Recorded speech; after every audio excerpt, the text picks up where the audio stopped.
Welcome, and we are glad you are with us today. I am Professor David Rehr and Director of the Center for Business Civic Engagement at the Rehr School of Policy and Government at George Mason University. This is the second in a series of webinars GMU will be offering in the upcoming weeks and months centered around the Robotic Process Automation Initiative. The mission of the initiative is to research, educate, and communicate how the adoption of this emerging technology can improve productivity, operations, and service delivery of public sector organizations. The initiative will also study and recommend possible governance models and public policy initiatives for RPA deployment in the context of the broader economic outlook and the future of work. We welcome those in the RPA sector and today's attendees in joining our efforts on the RPA initiative to exponentially accelerate its adoption in the public sector. The topic for today's webinar is maximizing operational effectiveness and efficiency through robotic process automation, the General Service Administration's journey and success. I am very excited to welcome two guest speakers from GSA who both bring immense leadership, experience, and innovation to RPA at the federal level. Jared Bedorick is the Chief Financial Officer and the Performance Improvement Officer of the U.S. General Services Administration, where he is responsible for GSA's 30+ billion, that's a billion, agency strategic planning, business performance analytics, accounting and financial operations, and audit management. A transformational expert, he has 25 years of experience with technology and service companies in the private sector and held COO and CFO roles before becoming GSA's CFO in FY 2015. He also serves as the executive sponsor and the chair of the Federal RPA Community of Practice, which I believe we'll be talking about a little later in the webinar, and was the government-wide leader for the cross-agency priority goal of shifting from low to high-value work through automation, process optimization, and burden reduction. He also has a strong academic pedigree, a BS in operations research and industrial engineering from Cornell, an MA in economics from Case Western Reserve, and an MBA from Stanford. Anthony Covello is the Deputy Director of GSA's Robotic Process Automation Program. He has been in the GSA for more than 18 years and has been developing RPA bots since 2018, when GSA launched its RPA program. No stranger to automation, he has been automating processes throughout his career. He created and managed key business intelligence tools within the OCOF community that was used to automate reports, dashboards, and visualizations. For 8 years as a regional branch manager, he led his team in identifying and understanding processes within organizations and helped to optimize those processes for better efficiency and stronger controls. Well, good afternoon, gentlemen. We are excited and appreciated that you're joining us. For our viewers, I've asked both to present their experiences, comments, and basically 3 presentations, which will break down into a third, with questions available after each, and even during each if you have hard questions or tough questions or challenging questions. But if you have a question, please type it in the chat box and I'll mention it. So thank you very much for being with us. Thank you so much, gentlemen, for being with us. It's a great honor to have you at George Mason University. Okay. Thanks, David. It's a pleasure to be on and to talk to the community there. You know, RPA is one of the funnest things that I get to work on in the federal government, and it's been a real pleasure for me over the last 3 years to try to accelerate this across the government. Today, Anthony, if you want to go ahead and share, we have a few slides to walk through, but I'd like this to be interactive, so you can type in any questions, and we can also pause during some of the slides. But it was very helpful to get some questions from David on some things to talk about, and many of these topics we've been covering across the federal government with other agencies. So Anthony, if you just want to move ahead to the first area, which is the RPA program and our background and progress. That's really what I will be talking about. It's really good to have Anthony Cavallo with me today. So Anthony actually was part of the initial formation of this team. He built it within GSA. He moved from another role, learned on the fly the development of the organization. So he's been instrumental in our success. So the first thing I thought that we would talk about is just the RPA program and the background and progress.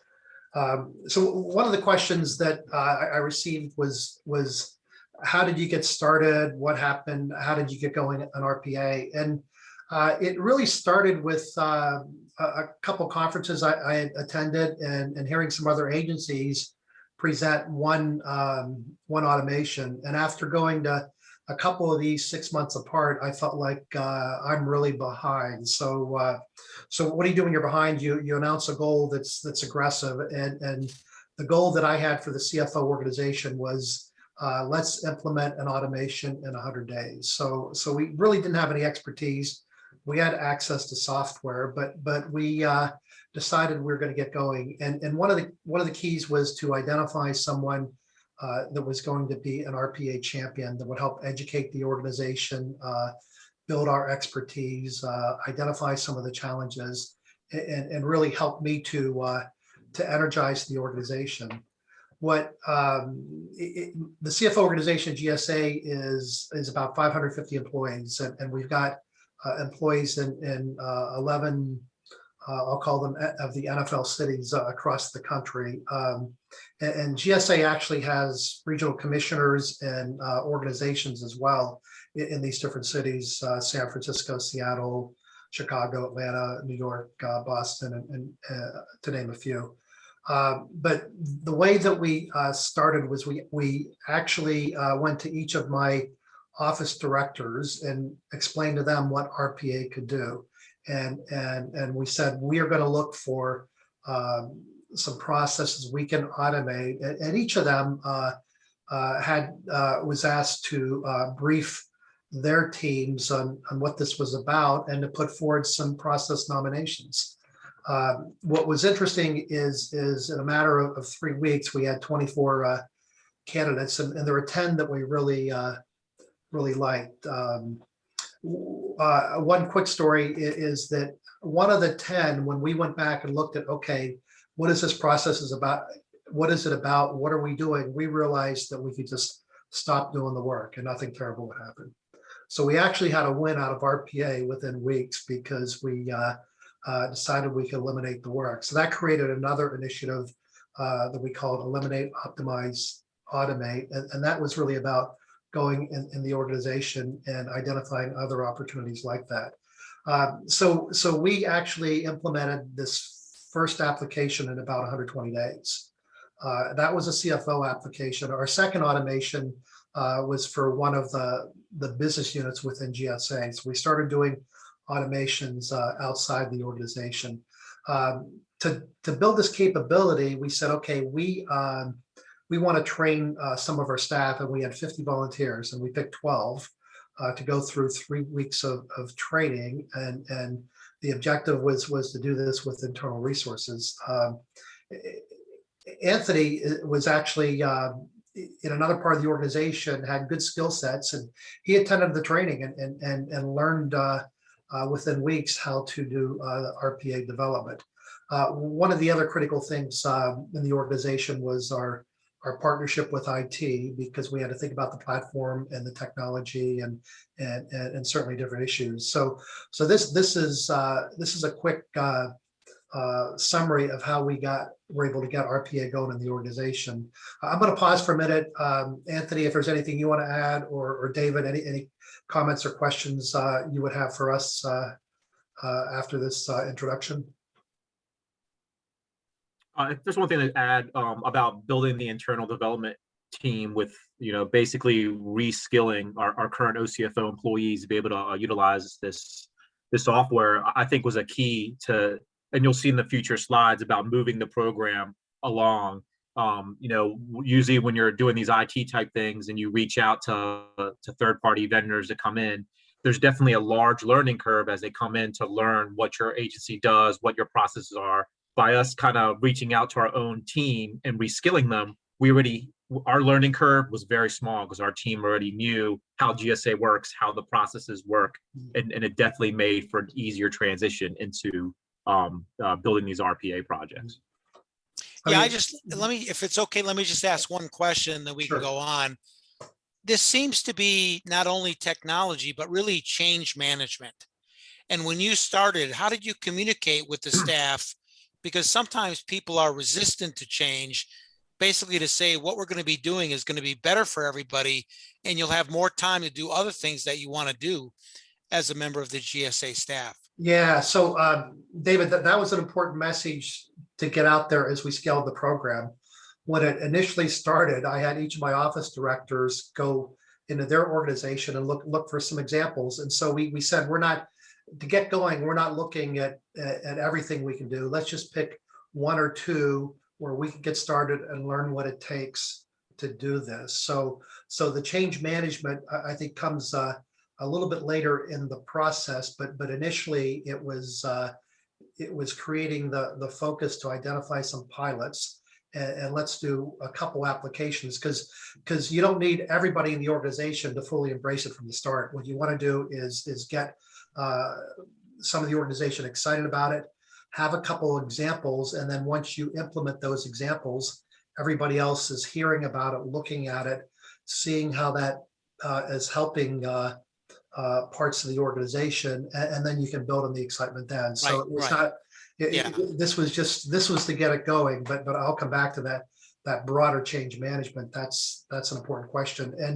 And we did use some consultant contractor help in terms of structure and identifying good applications and some of that. But as Anthony said, we decided to reskill our own employees and have them learn this, and they actually did it on a part-time basis. So they kept their regular job and they developed this capability. And part of that was because to do this, you didn't know how much of the work was actually coding versus process documentation, process optimization, and other things. So it was terrific to get this nucleus of about a dozen employees understanding the technology and what it could do, and to start building some automations.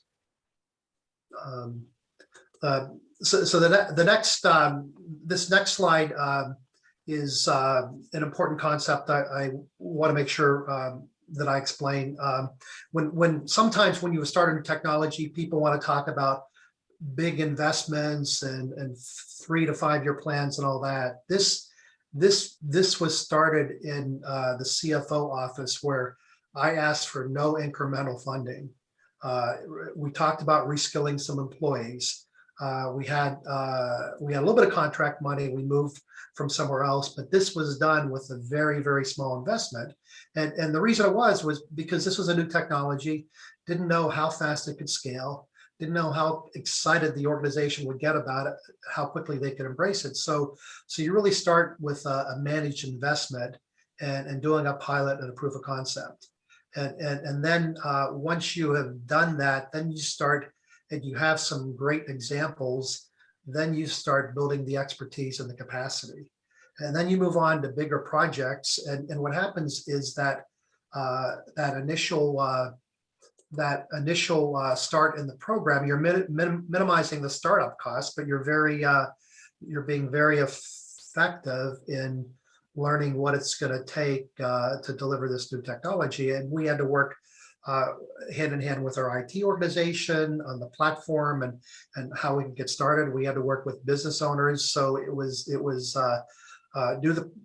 get something in place, build a proof of concept, and I'll show you in a few minutes how quickly we're able to accelerate that. But the proof of concept, then building the expertise, and then I'll call going after some home run projects, bigger projects that have a lot of benefits. So over time, what happens is the benefits easily outweigh the costs. So I think I'll just pause there and see if there's any additional comments, questions.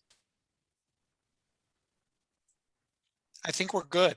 Okay, all right, Anthony. This next slide is a little more on how, when you think about the economics of this and what the cost is per automation. So there are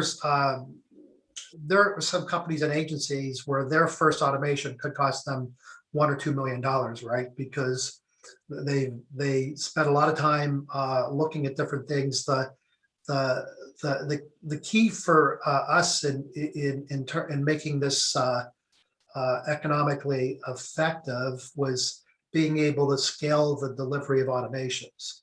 So, if let's say you're spending $1 million a year on RPA, well, if you can do 20 automations, then each automation is costing you 50,000. If you get 1 or 2 done, then they're costing you $500,000 each. So, Yeah. So what happened was our cost per automation to get started, the cost of those first couple bots probably outweighed the value. But as you scale this, and scaling, I'll show you the numbers. Scaling is done within the first, in our case, the first 12 months. The value pretty soon outweighs the cost. And I would say at a high level, we're achieving 3 or 4 times the value relative to the cost per automation on an annualized basis. Okay. This next slide is how our process works, and a little bit about our factory.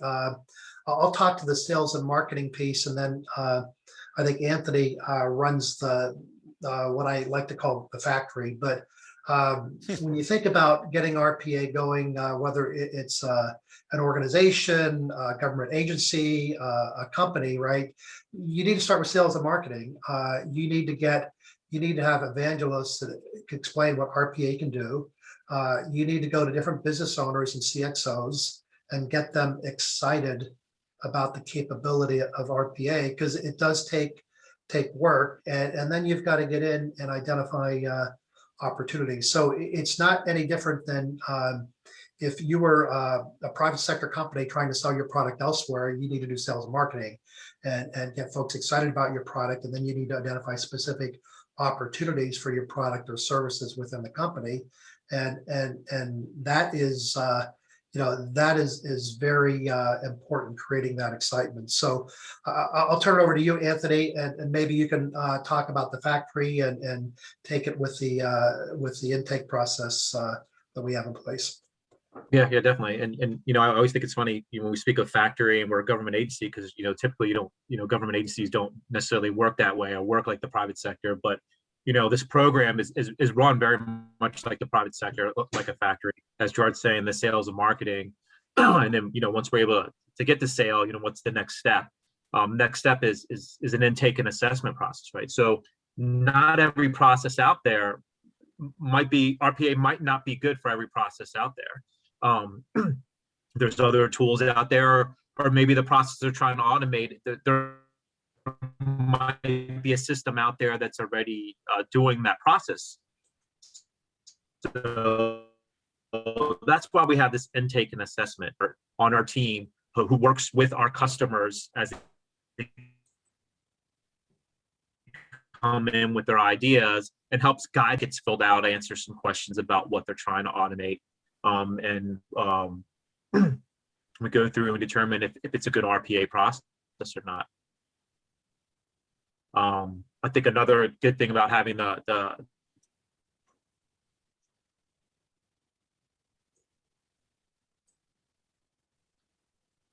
Anthony, you're freezing up a little bit, right?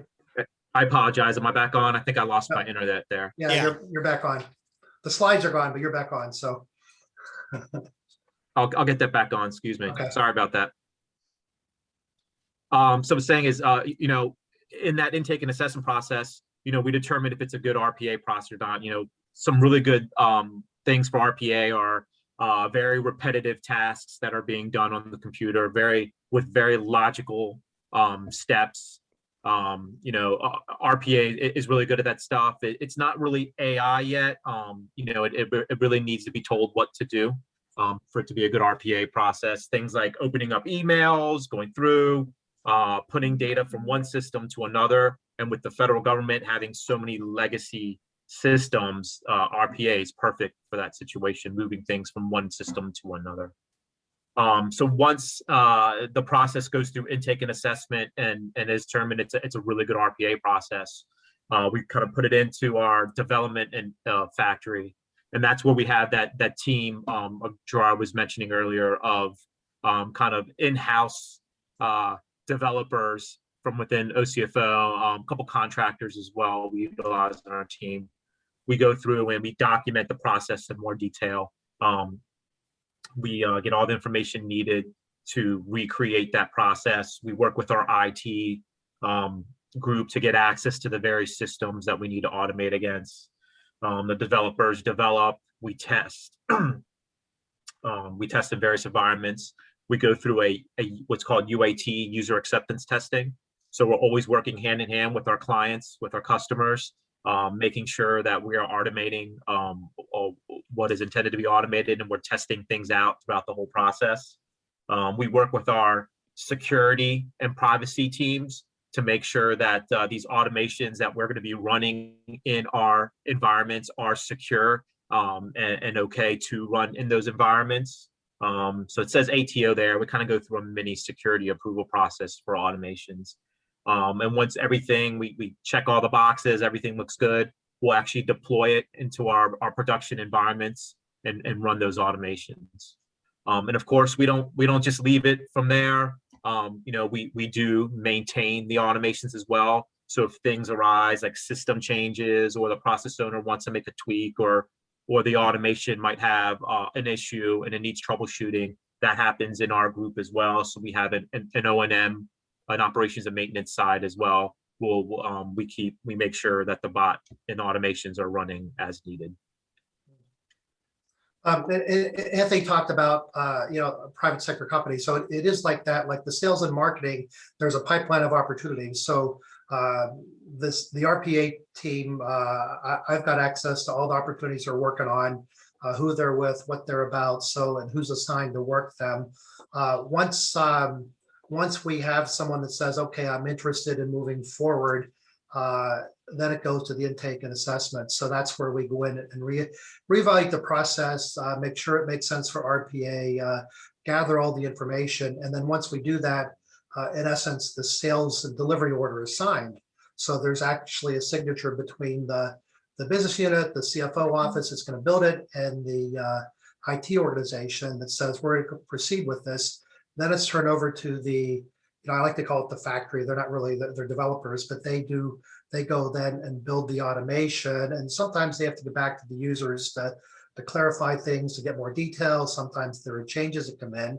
So the inventory of automations that are being worked on in the factory is another thing that we look at carefully. And then from an operational perspective, we've got the list of every automation we've implemented and who the owner is and all the any operation maintenance associated with that. So David, with that, I'll pause and see if there's anything that yeah, let me, if it's okay, two questions. Number one, your reference to customers, are those people inside GSA in different units, or are they like outside customers? They are, when I talk about this, they are other parts of GSA. Okay, so that's what I thought, but I just want to be clear. Yeah. But other agencies, right? So everybody is different stage, and one of the challenges is RPA is working with internal systems, but we are thinking about automations we can developed that can be used across the government by other agencies. And when I talk about the community of practice, there is a market that we have for helping other agencies with this process, but we'll save that for later. Yeah, and then the second question, and I'm sure I know the answer to this, but would you say that you're more on the cutting edge programmatically with RPA, with the factory, and basically how you run the bots through it and create the processes than most other federal agencies? Um, And not to be yeah, disrespectful to them, but Anthony, I'll let you sort of take that one, and I can chime in a little bit too. But that is a good question, and I think agencies are different. But Anthony, you've worked with a few, right? Yeah. I definitely think we are up there, and as one of the leading programs with a few other agencies. I think we're going to have some slides later on here that kind of talk about the maturity level, going from like a pilot stage to a very mature program. Yeah. Kind of goes through the steps, and even last year, I think there were a lot of agencies that were just getting off. They're just in that pilot stage, like we were a few years ago, and a couple other agencies. But I think the agencies are moving along at a very good pace now, and there are a lot more that are more mature now than even 6-8 months ago. So it's definitely moving quickly through. well, that's excellent. Thank you. Good. Okay. Thank you.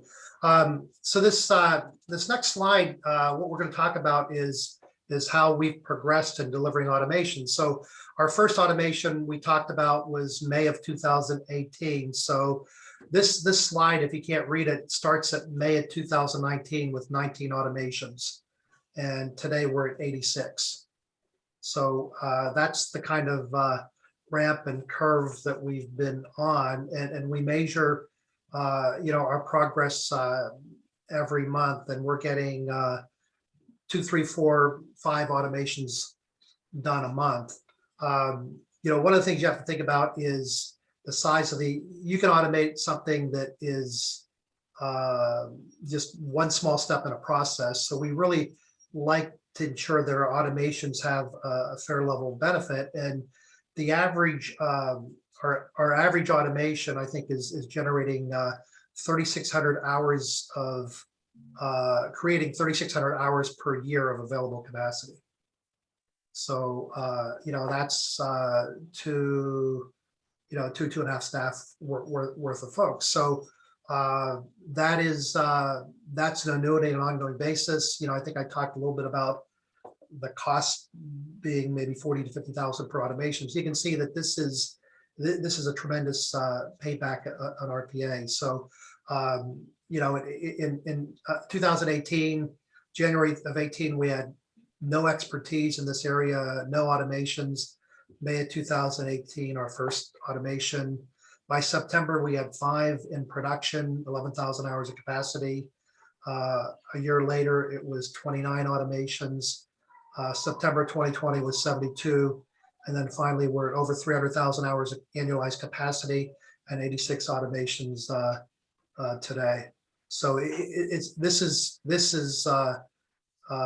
exciting progress, and probably a third of these are the CFO organization, 2/3 are outside the CFO organization. So we're working across GSA to help other parts of the organization implement RPA. Okay. Next slide. So one of the questions, and I think, David, it was one of your initial questions about what do workers think about this. And so unlike a robotics function in an automotive factory, RPA is freeing up some of the work you do, but not all the work.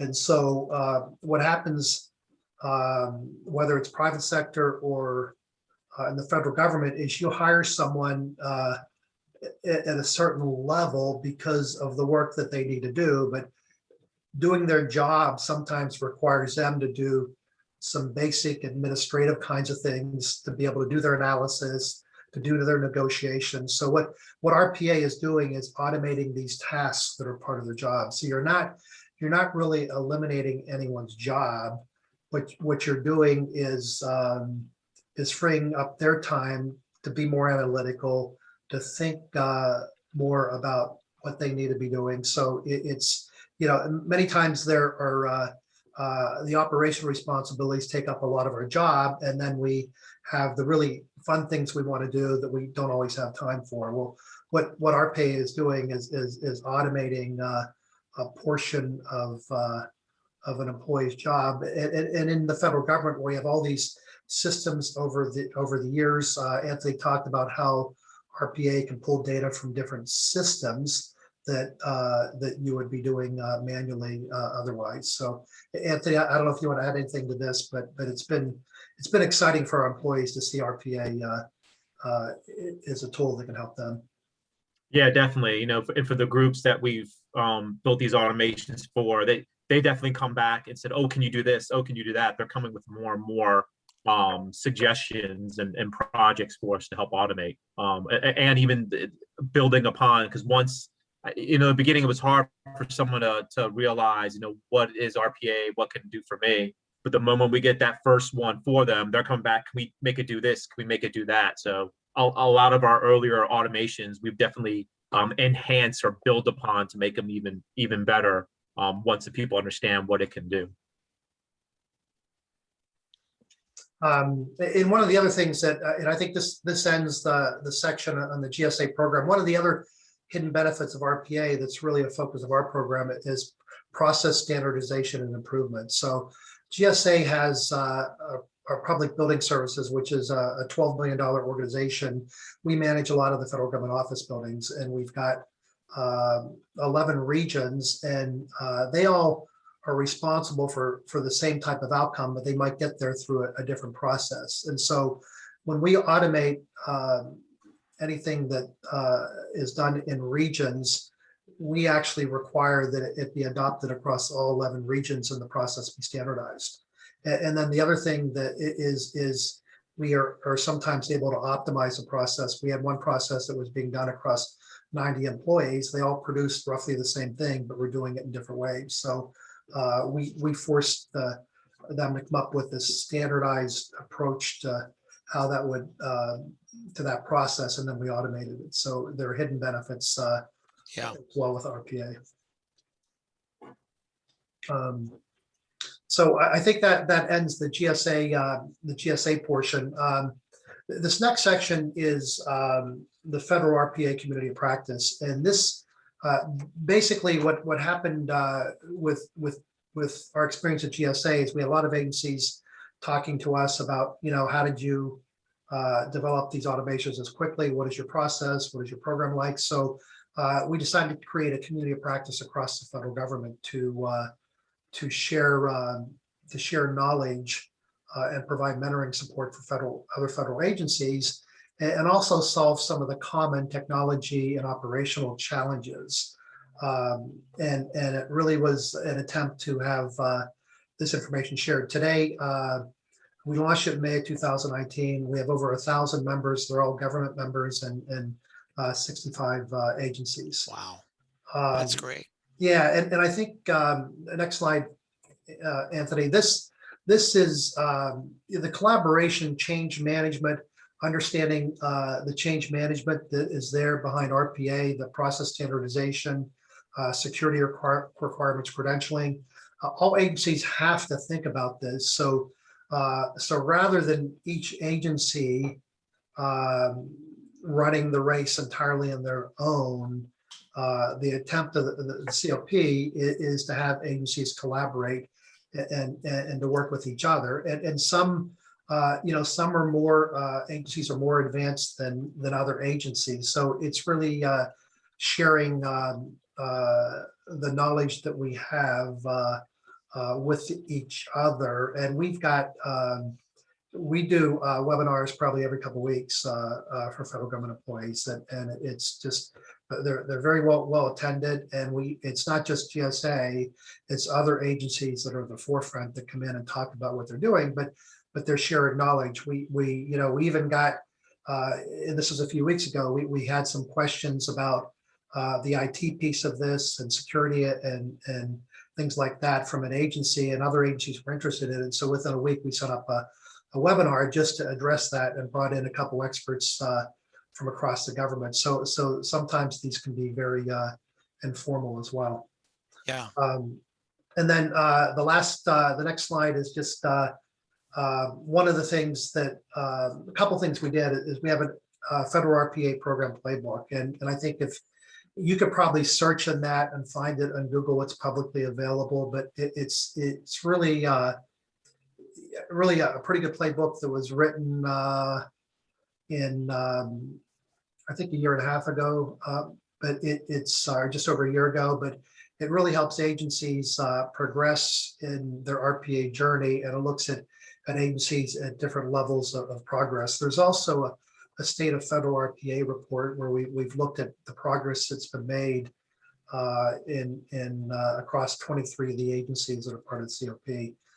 Besides webinars, the peer-to-peer engagement mentoring opportunities, this is something that we've started, but this is creating some mentoring programs between an agency that's just getting started versus one that's more experienced. And so this is still in the process of being developed. I haven't decided the best way to make it work, but we've already got some agencies that have had meetings, and we've helped to answer their questions so that they can start their RPA journey. And finally, an exciting area for us is some automations we can do across the government. And one of the things we also did was we published or provided a use case inventory across the federal government of RPA automations that are in the finance, acquisitions, HR area, different areas. And you can actually, members can go in, see what those automations are, see the agency that created them, and learn more about them, because their systems are going to be different, but they're going to be looking at what are the really good automations that we can be doing in our agency. So Yeah. that's a little bit about the community of practice. Anthony, I don't know if there's anything you want to add, or David, any questions for us? Anthony, do you want to add anything before I ask the questions? No. Okay. So is it right to see that a lot of this work so far has kind of been what we would term back office work? Or are you starting to do back office plus some like mission centric work as well? Or am I being clear on that? Yeah, no, I think so. I mean, GSA's mission actually is in a support function in terms of real estate and acquisitions for the federal government, but we are doing automations for the GSA mission organizations. It's some of the administrative types of responsibilities, but Anthony, you've got a pretty good view of what we're working on, so I'll give you you can answer the question as well. I think we have a good pool of all, mission critical back office functions that we have automations that are doing everything. We have a lot of automations for our, GSA is basically like the real estate agents for the government, right? So a lot of our leasing community processes, we have several automations that help that side of our agency.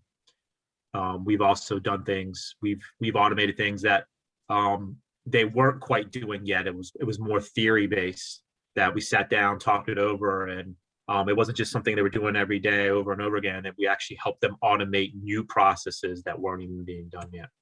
Oh, that's great. Yeah. Okay. Okay. So this final piece, that we have a couple slides on where is the federal government today? What's the landscape? So one of the things that we did probably a year and a half ago, 2 years ago, was created a maturity matrix. And we actually went out and interviewed agencies and looked at where they were a year ago, and then a year later where they were. And that's the state of federal RPA report. But Anthony's going to walk you through the more detailed matrix, but I can tell you that Anthony, just go back one slide again. The thing that I cared about was let's have some measurable outcomes. So we can all talk about an automation or two that's creating some excitement, but we wanted agencies to really be thinking about how many automations are they putting into production, how much capacity are they creating. Also, what kind of impact is your program having? Are you identifying opportunities? Do you actively market your program? We also the production environment. So we've got some measures in development capacity and also capabilities. Are you optimizing your processes? So Anthony, why don't you go and jump ahead? We're actually going to show you some of the specific measures in this maturity matrix. Sure. Kind of going back to the previous slide, there was the whole metric side, the measurables, and that's what these first couple rows here are kind of going over. So this maturity level is, kind of help us determine, how mature an RPA program is within an agency. And we have it here at 5 different levels, from, just getting off and starting to think about RPA and getting pilots pulled together to a very mature program, everything in place, platforms set up, several automations running in production, and thinking about the next steps, beyond RPA. What other tools can you bring into your team to help automate functions within your organization? And the different components, as mentioned before, the first couple are more that metrics. How many automations are you running in production at the time? How many hours they're saving? And as you can see here, it definitely ramps up quite a bit throughout the different levels. Where level 1 is, you're just getting the pilot started. You have a couple automations you're developing and running in production, saving, up to about 5,000 hours. To level 3, level 4, you're getting to the 50, getting close to 100 automations in production and saving, upwards of 300,000 hours for your organization. The other categories we look at are the process improvement, right? So where are you? Are you just automating what your customers are providing you? Or are you going in there and actually really digging into the process and helping and finding other efficiencies within that process? I think RPA is really good because it forces you to sit down and really look at the steps needed to do that process. And when you're doing that, there might be other things you can utilize to make it more efficient or cut steps out. So that's kind of where we're looking at between a level 1 and level 5 is, level 1 is just basically automating what they're currently doing. And when you're going through the maturity, that's when you're starting to bring in and really looking at your processes and making better choices and making those processes more efficient on top of automating it with RPA as well. How big of an impact is the program for your agency? Is it you're focused just on one little group in the beginning, only automating things for your team? And then as you're going, opening it up to other office levels, and then maybe within your bureau or divisions outside of your normal division. And then, of course, bringing it all the way to maybe even doing automations for other government agencies. And opportunity identification, this is where, like I said, pilot program, you might have a couple projects you're thinking about automating. And then as you're building your program, now you have maybe 5, 10, 15 automations in a pipeline waiting for your team to start developing and automating and putting into production, to the point of, those mature levels that you have several 30 plus automations waiting. You have lots of groups knocking on the door, hoping to get their automations completed. Yeah, the phone's always ringing off the hook. Right. Yeah. I saw the question on RPA Reskilling Academy. So that's an interesting question. What I'll say first of all is GSA, we did reskilling in the CFO office. I know other agencies, I know USDA train a lot of folks. So within agencies, there is the reskilling, but RPA, when you think about the technology and the programming, we trained some of our staff in a few weeks, and they were able to go out and build automation. So when you hear about the things we've talked about, it's really the change management, how you build something in your organization to go produce automation. So it's that sales and marketing, identifying opportunities. It's going through the process documentation. So the technology is there. The ability to learn the technology is I think government employees have shown the aptitude to do that, but and Anthony can comment on this. It's not the development. Normally, when you think about technology, you think about, okay, we have to teach people the technology. Right. What we have to teach people is this overall program, how to build and deliver a program that is very effective at getting results and delivering automations and making an impact. So that's really the community of practice that, and also the cross-agency priority goal.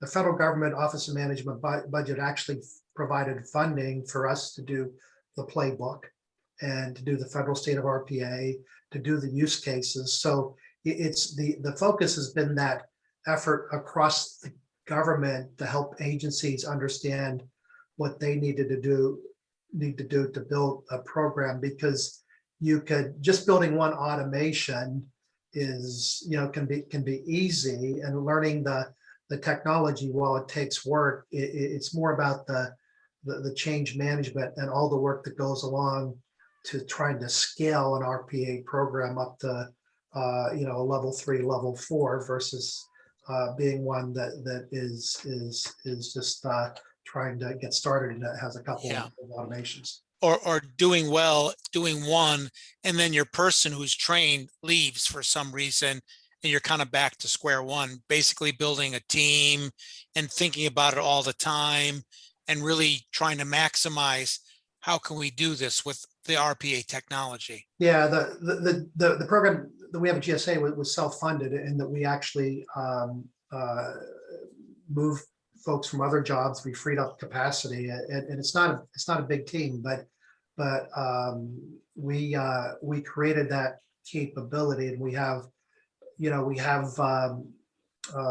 several employees that are dedicated to development and the process documentation. We have others that are part of the sales and marketing and process assessment process. So it's really how you set that up and make it effective. And different agencies might have different approaches. So if you're HHS or if you're Social Security, maybe your approach is different than the one we've used. But the idea of the community of practice is to share those approaches across agencies. And the idea of the maturity model and matrix is to focus agencies on building productive and impactful programs. Right.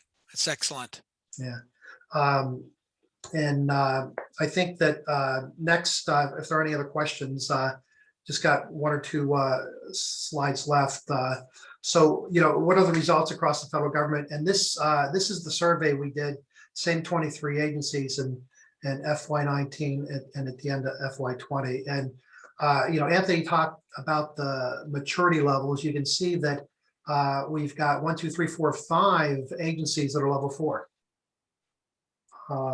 And we had no level 4 agencies in 2019. And you can see how many of those agencies were level 1, and they moved to either level 2 or level 3 in the last year.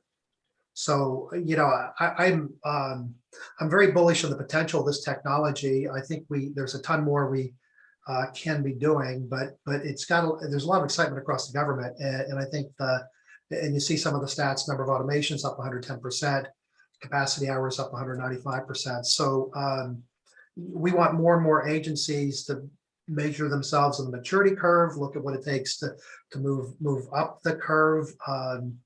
When we first did the maturity matrix, we didn't have a level 5. We created a level 5 last year, so just to have another level of performance that agencies can strive for. So, I'm hopeful that we get.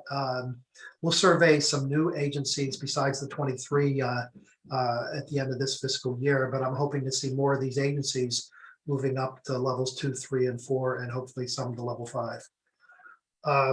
Any questions? Comments on that?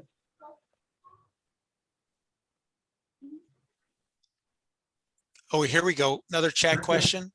Yeah, so going back a slide. So enthusiasm in the federal government is, and I said this a couple of years ago, I think it's actually on some type of video, but enthusiasm is a 10 across the government, right? For RPA, everybody is excited about it. A year ago, I would have said in terms of getting results, I maybe would have put us in a 2 or 3. I mean, that's before what happened in the last year, because what happened was there's tremendous enthusiasm and excitement. But the question is how do you build the program to have the impact you want within agencies? And that's really what everybody is thinking about. And once again, it's not the technology is there. It's really how you create champions, how you turn that excitement into results. So very good question. The results, I think we've improved significantly in the last year. Certainly not at that level 2 or 3, but the enthusiasm is just been tremendous in the government. And if you think about it, you're making people's jobs easier. They're getting to do more meaningful work. Once they know what's going on, they're knocking on your door to do automations. When we've had some agency problems, we've actually had, hey, can we fix this? We have to do something quickly. Can we fix this with RPA? So when that is happening, you're making a difference. Yeah. And I think we may have talked about this before, but we see a declining level of trust, unfortunately, in government. A lot of federal employees probably don't like their job as much as maybe they did 5-10 years ago. And I think using this technology and getting them to sign off from the mundane aspects of their job really could help them be more enthusiastic about what they really came to USDA for, or the IRS or the Justice Department or wherever the agency is, and get them more excited about what they're doing day to day. Yeah, you're exactly right, because you want to have an impact.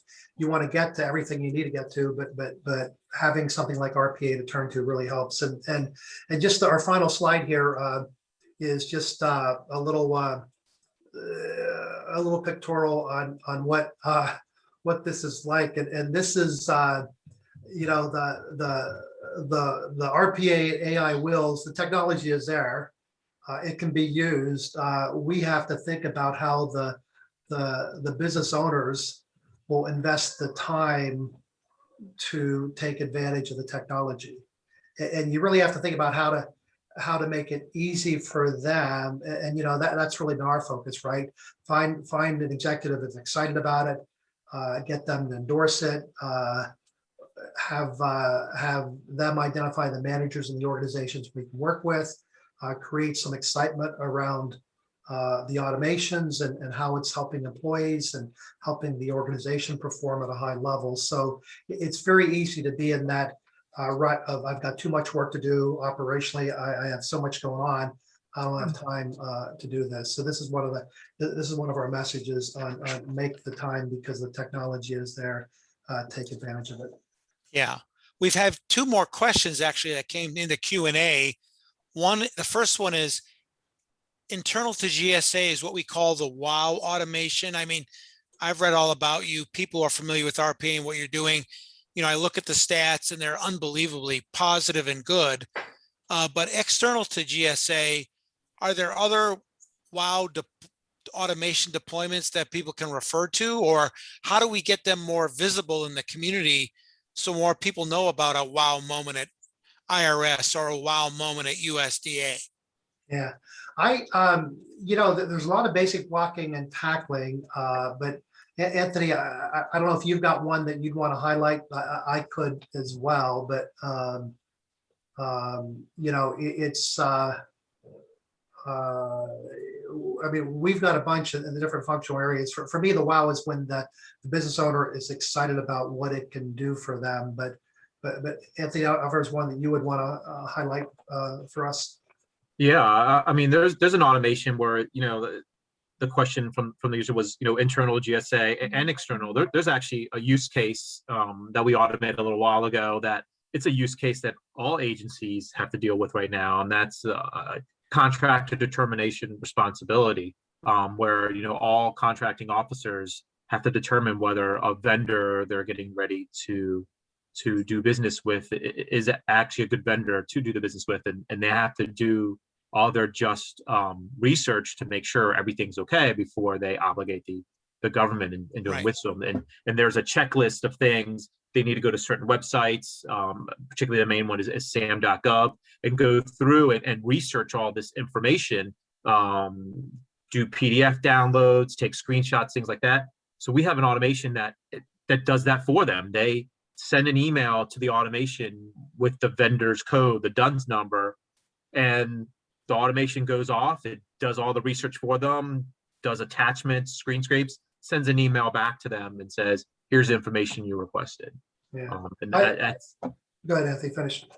say that. I mean, that's something, I think that like I said, all contracting officers need to do this. Right. And it takes a lot of their time to do it on a daily basis. And we've just freed them up to go and deal with the more higher priority stuff instead of this mundane research stuff that they have to do. And Anthony, how long would that take? Like when you put the code in, I'm just a guesstimate. How long did it actually build that automation? No, how long does it take for that automation? I'm the contract officer at the Department of State. I type in the code. Does it take an hour to hear back? Does it take 5 minutes?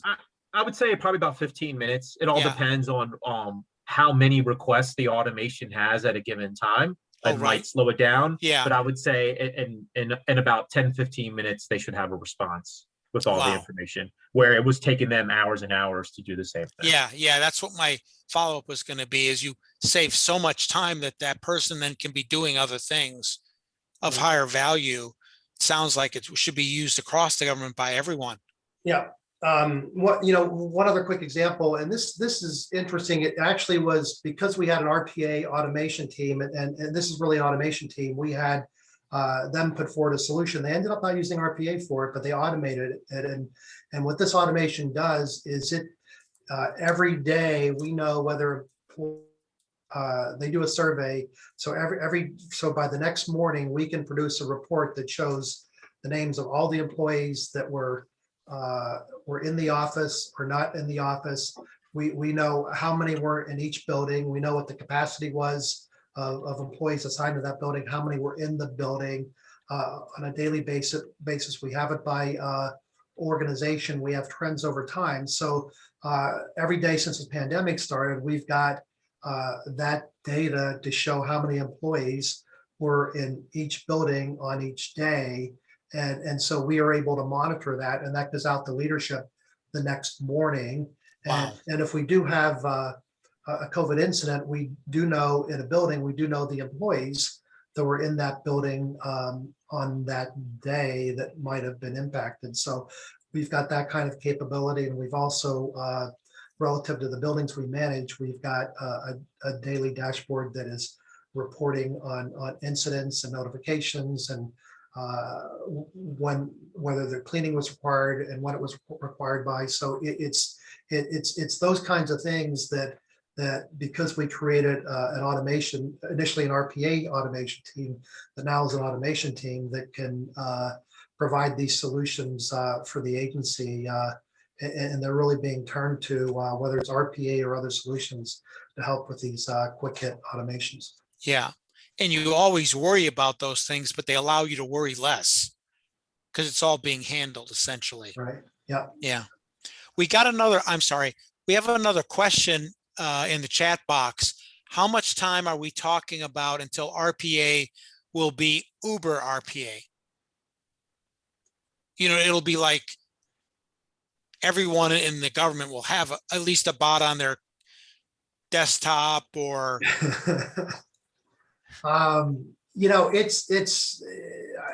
thought about whether RPA development can be as easy as doing Excel macros or things in Excel. Today we've got a structured process, but I think as we evolve, that will change some. I mean, I would like to, today we're looking for those automations that can cut across multiple employees, but with the ability for an employee to come in and just automate, we want them thinking that way. But in terms of employees' ability to just go and do these things super quickly, it's probably not something that we'll see this fiscal year, but we're continuing to get employees excited about it. Anthony, I don't know if you have any thoughts on that, but. Yeah, I think this is big, and there, it's not just one or two companies. I mean, there's a lot of different solutions out there for RPA. So, I mean, I think in the near future there'll be a lot of bots out there for all agencies and for Right. the regular consumer as well. Okay. All right. So that's it for our slides today. Appreciate the questions. David, anything else? No, I think we're about at the bewitching hour. We try to keep these to an hour or less. So maybe I'll just conclude here by saying we really appreciate, first off, I want to thank both of you for this tremendous presentation. I'm still new to this, but I've learned a lot from you both and feel really good about where we're going with our government and RPA and how it can help not only the benefactors of the programs do better, be more efficient and effective, but also can help all the people working in the programs and services be better as well, because they can focus on higher value projects. Because we're constrained by resources, maybe like we weren't 25, 30 years ago. Right. But I would like to thank you both from the GSA for being with us, for our viewers, and I hope you will stay engaged with the RPA initiative by signing up for emails, join our LinkedIn page, or connect with me at GMU at drehr@gmu.edu as this initiative unfolds. Look for more programs and research in the weeks ahead. Thank you all for attending. Thank you guys for being really fantastic presenters, and have a great day. Thanks, David. Thank you. We're over 3 million employees in the federal government, and we're really excited about what RPA can do across that population. Oh, I'm sorry. I hate to, I want to Okay, conclude here, but one step further, I'm thinking about the 93,000 units of state and local government as well. Right. They have access to our playbook and some of the other tools that we have, I believe. I know that some of them have reviewed that, and you all can look at that as well. So you're exactly right. The state local is another huge opportunity. So yeah. Well, excellent. Well, thank you guys then. Have a great day. Thank you. Thank you.